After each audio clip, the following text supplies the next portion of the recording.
Welcome to the Southside Post Office. Yeah. This is what's left. It's about half gone of the king size bed sheet that was provided for us.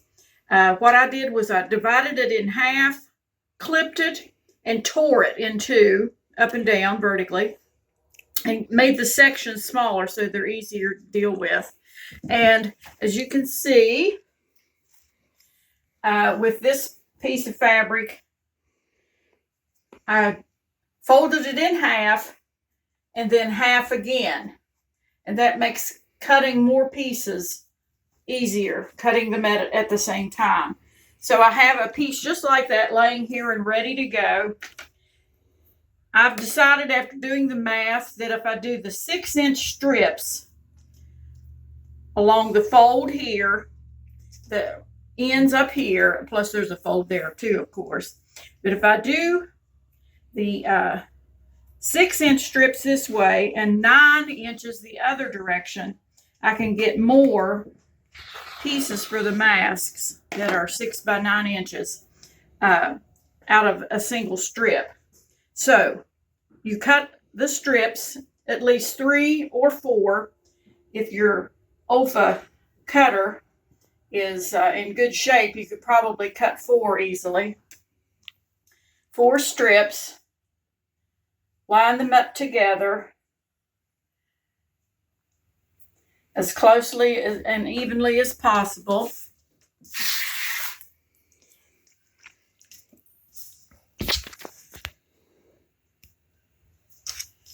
Make your bottom edge along one of your lines on your rotary mat. Take your cutter and cut these ends off and get rid of them.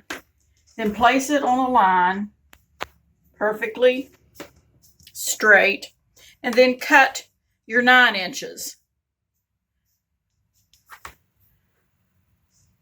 Measure twice, cut once. So just in a matter of a few seconds there, I have 4 pieces for masks ready to go. And that's how I cut them. Now if you'll just follow me over here to my machine. I have by my machine, I have all of my pieces that I've cut for my mask, all the pieces that I have cut out for mine. This time it's muslin for the liners. I have some other masks and other liners all laying here ready to go. I have lots of elastic pieces cut and ready to go. I just lay those out and cut them every 7 inches with the rotary cutter. I have little wires right over here that John has helped me with. And what I do is I encase each wire with a little piece of white cloth that I've used, just strips of white muslin I had as scrap. And what I do is I just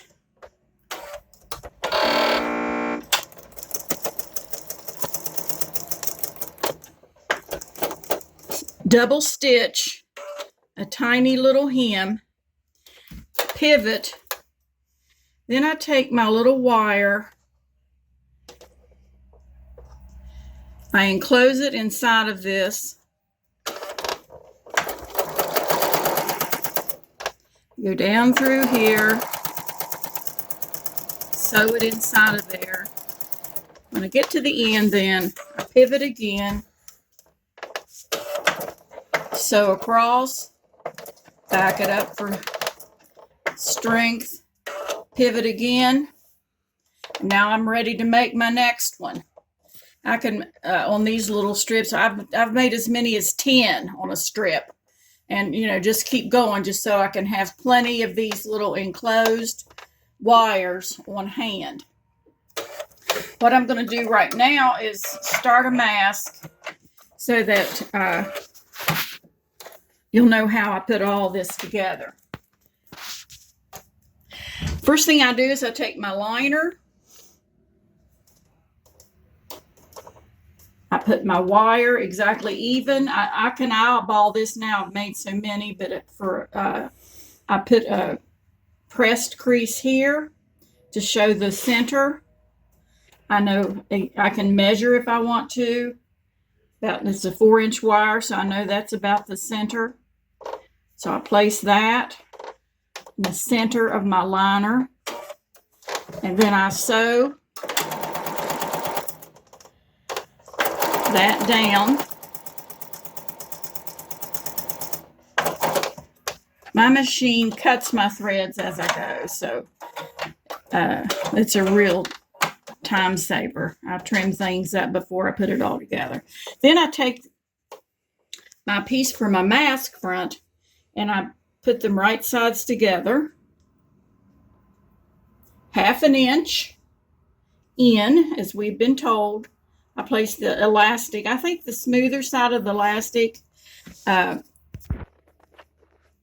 should be placed down against the right side of that material, so that when it's turned right side out, then it'll be smoothest against the skin.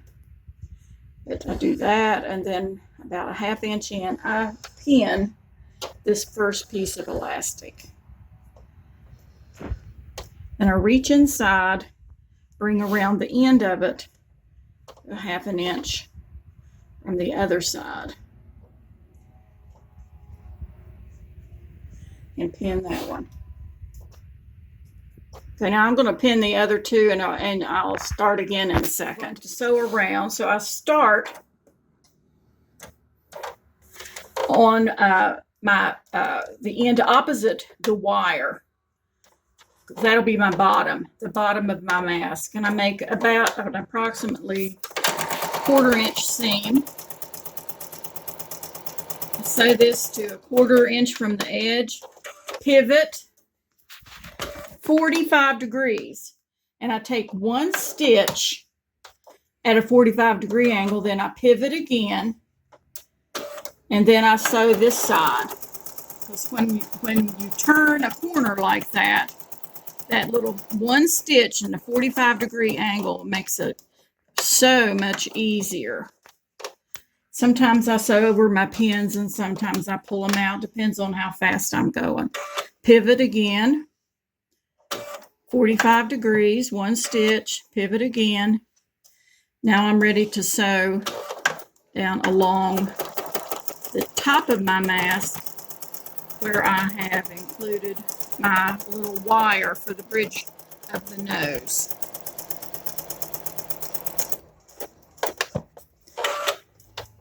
Okay, I'm going to stop now and I'll get back to you as soon as I finish around to this. Okay, I'm sewing down this last edge, and it's supposed to leave about a 2-inch opening. So when I get to about 2 inches, and I can eyeball that, or you can have your little ruler handy. But it's when you've done as many as we've done, you can pretty well tell where the 2-inch mark is. And I backstitch there. Another thing about my machine is that when I start out, it does an automatic backstitch and forward, back and forward, so that I don't have to do it manually, which is a great savings also. Now, I am ready to turn this mask as soon as I trim these corners. And what I do is I cut up through, across the 45 degrees that I'm at a 45-degree angle at the square, at the corner where that little extra stitch is that I took, and I smooth that out and make sure I don't have a lot of extra fabric there. So I trim this one.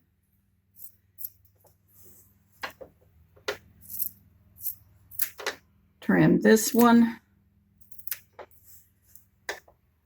And I usually do this over the trash.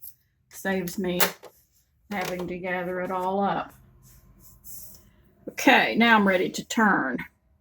So find my opening, and I reach in and grab this elastic that I can see and pull on it, and that just brings that out in a hurry. Same thing this way. Make sure that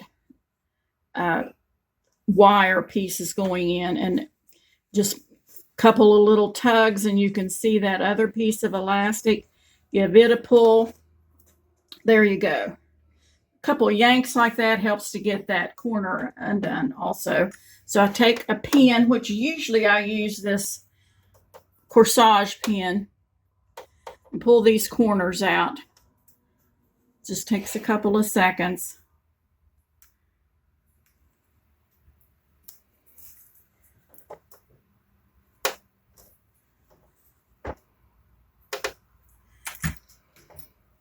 And then I take my a little tool that's a lot of sewing kits are provided with. It helps to when you have turned something, to kind of press it from the inside out, get the corners a little bit better, so that it makes pressing easier. Now I'm ready to press. Okay, I'm over at my ironing board now. It's disgraceful under here. I haven't had a chance, of course, with the COVID ID isolation to get a new ironing board cover. So I have my trusty old beach towel over it.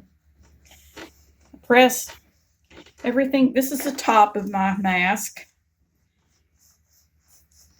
Press the sides.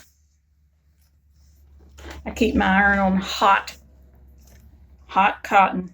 Now I'm ready to make my pleats on the sides. This is the top of my mask. There's my wire inside there. So I usually go to the right, and you can, if you need to, you can take your little ruler, or if one's provided for you right in front of you there, and you can make measurements and fold the little pleats.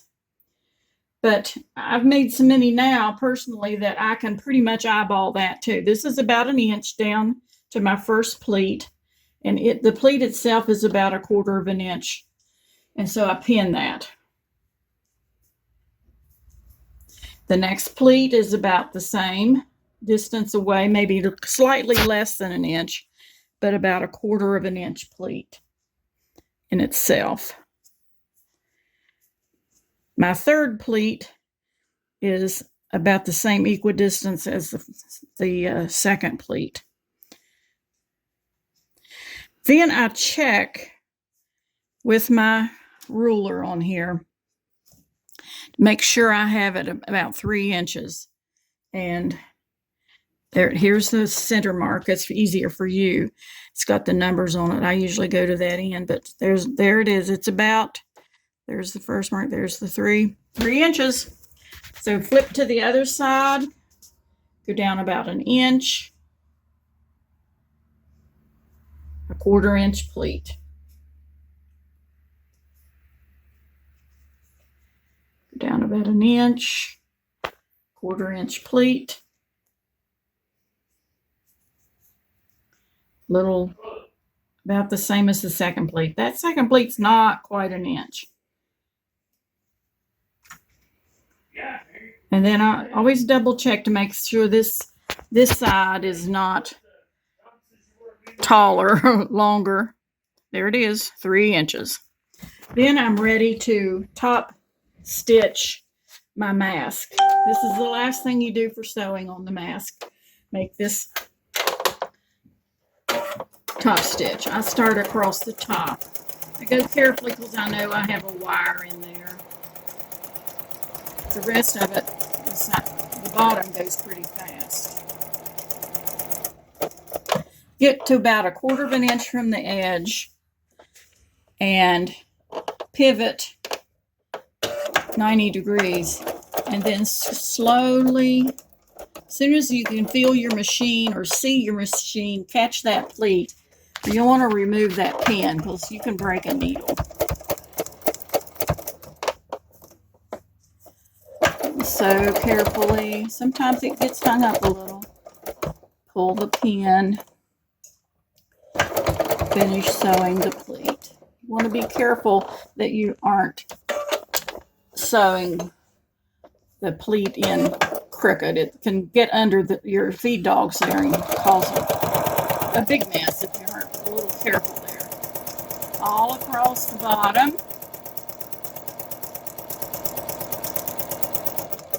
To about 1/4 of an inch from this edge. Now this is, you're going in the different direction, on the opposite direction on these pleats. So as soon as I get started, I remove my pin, my first pin there, and I stick it inside of that pleat to kind of make sure, not clear in so I don't have to sew over that pin, but so that it stays flat and doesn't bunch up under my presser foot.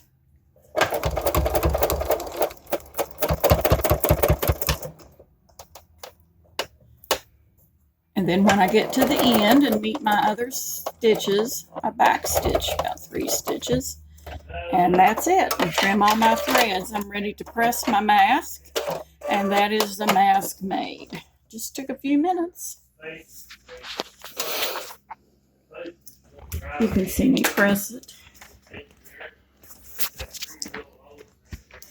Make sure the top is there. Make sure that pleat's straight, that pleat's straight, and the third pleat is straight. Put the hot iron on it.